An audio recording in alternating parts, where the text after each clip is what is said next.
Je crois que mon propos sera bien au-delà des sentiments. Parce qu'il se trouve que tous les jours, je suis dans les hôpitaux publics du Cameroun. Donc, je vais rapporter les faits que chacun pourra aller, s'il conteste ce que je dis, vérifier par lui-même. Je voudrais dire préalablement que la question de l'évaluation, si on peut appeler ça comme ça, du système de santé est une conséquence directe de ce qu'a été le régime de M. Paul Biya depuis 1982. Parce que les Camerounais peuvent ne pas très bien voir le lien. Je voudrais leur dire que lorsqu'un État, lorsqu'un pays produit de la richesse, il y a plusieurs manières de répartir cette richesse-là au sein du peuple. Et l'une des modalités majeures de cette rétribution de la richesse nationale, c'est justement l'amélioration des conditions de vie à travers des soins de santé accessibles pour le plus grand nombre.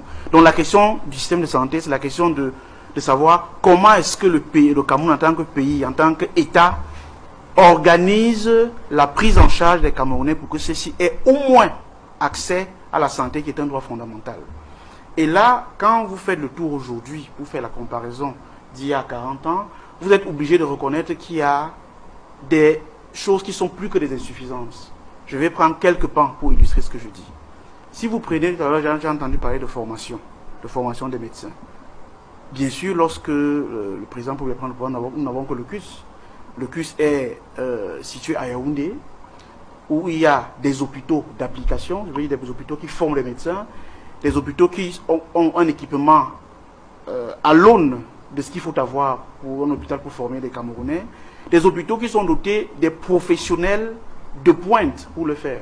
Il n'y a que le CUS. Maintenant, en juin 2022, il y en a presque une dizaine. Pourquoi ? Parce qu'on a pris malheureusement la santé et on en a fait un instrument de distribution politique, un peu comme si vous partagez des arachides à vos amis. Alors que la question de la formation médicale est une question fondamentale du Val-Fongwa. Si vous prenez un jeune Camerounais qui vient d'avoir son baccalauréat, vous ne lui permettez pas de voir par ses yeux, de bénéficier d'un apprentissage pratique de qualité, vous ne formez pas un médecin. Vous formez quelqu'un qui sera plus dangereux à la société, qui n'est utile. Vous formerez quelqu'un qui mettra la vie des Camerounais en danger. Et c'est malheureusement le cas aujourd'hui quand on regarde.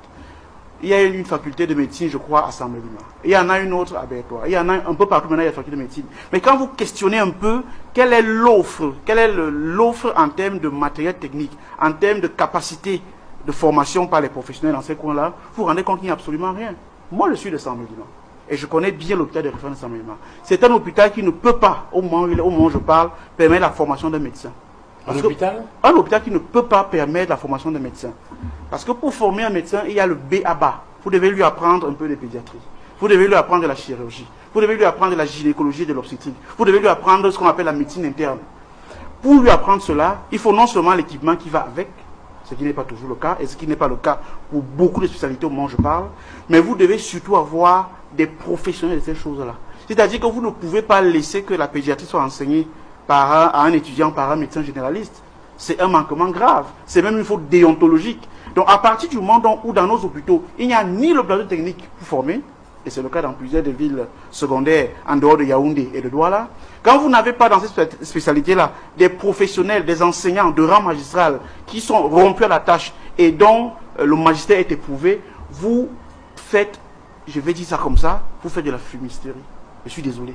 C'est-à-dire que vous ne pouvez pas me dire que sans pédiatre, vous formerez en pédiatrie, sans gynécologue, vous formerez en gynécologie, sans chirurgien, vous formerez en chirurgie. Ce n'est pas possible. Donc, tous ceux de nos compatriotes qui sont contents de ce qu'on a réparti les facultés de médecine un peu partout, doivent revoir au rabais leurs droits. Mais à quoi est dû Cela est dû au fait justement qu'on a pris un domaine aussi sensible comme celui de la santé pour en faire un instrument de clientélisme politique. C'est pour dire aux Camerounais du Sud, notamment de Saint-Melina, pour leur dire, après 40 ans, vous avez enfin votre faculté de médecine. C'est pour dire aux compatriotes, peut-être de Bertredi, enfin, vous avez aussi votre faculté de médecine. Alors que pour le dire ainsi, il y a des préalables que je viens d'énumérer. Or, ces préalables n'existant pas, le faire, c'est une entourloupe. Et ça, c'est irresponsable. Ça, c'est la formation. Je prends un autre pan assez compréhensible, c'est celui de la rémunération des médecins. Du Val-Fongwa, beaucoup de Camerounais ignorent comment nous parlons. Il y a des médecins du secteur public qui ont pour salaire 105 000 francs. C'est-à-dire, vous avez un docteur en médecine. Des médecins. Je vous donne un chiffre vérifiable dans les bulletins de solde. en République du Cameroun, au moment où je prends la parole, vous avez des docteurs en médecine qui se lèvent pendant 30 jours du mois, qui font des astreintes en heures supplémentaires, qui font des gardes en heures supplémentaires et qui, à la fin du mois, ont 105 000 francs. J'attends le démenti du ministre de la Santé après ma déclaration. C'est pour après avoir fait un baccalauréat et 7 années d'études. Avoir diplômé de doctorat, après avoir travaillé pendant 30 jours, après avoir pris des heures supplémentaires en termes de garde, en termes d'astreinte, on leur remet à la fin la pitance de 105 000 francs. Et on demande à ces médecins-là d'être rentables pour les Camerounais. Donc je le dis aujourd'hui pourquoi. Il faut que les Camerounais comprennent très bien dans quoi est-ce qu'ils sont embarqués. Quand vous avez un jeune médecin, une jeune dame qui est médecin, et qui est dans cet engrenage-là, on crée là les conditions pour qu'elle ne soit pas rentable. On crée les conditions pour qu'elle soit tentée à aller dans le privé.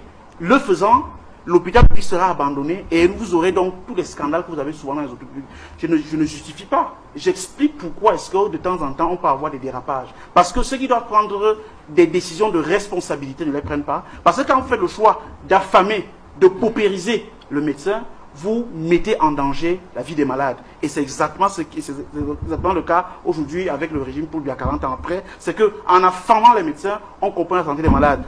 Un autre exemple que je prends rapidement. Pendant l'épidémie du Covid, en 2020, les médecins camerounais ont vu leur salaire être amputé. Il y a eu réduction des salaires au Cameroun en pleine crise de Covid. Je mets encore quiconque défi de prouver le contraire. Donc c'est pour dire que, au-delà des grandes déclarations incantatoires, il faut que les gens sachent que la réalité est difficile, elle est douloureuse. Et 40 ans après, on n'a que ces larmes pour pleurer. Pour prendre, là je finis avec ça, pour prendre l'argument souvent agité de la construction des hôpitaux qui seraient par milliers. Mais je vous rappelle que nous avons une pyramide de santé qui commence par les hôpitaux de première catégorie. L'un des hôpitaux de première catégorie qui était, parce qu'il n'est plus un fleuron au Cameroun, c'était le CHU de Yaoundé. Allez-y faire un tour, vous verrez dans quel état il est. Le CHU, au moment où je parle, ne fait même pas la radiographie du thorax. La radio, même nos grands connaissent la radio. Le CHU ne fait pas de radiographie. C'est une honte. 40 ans après. Edmond Kamgia.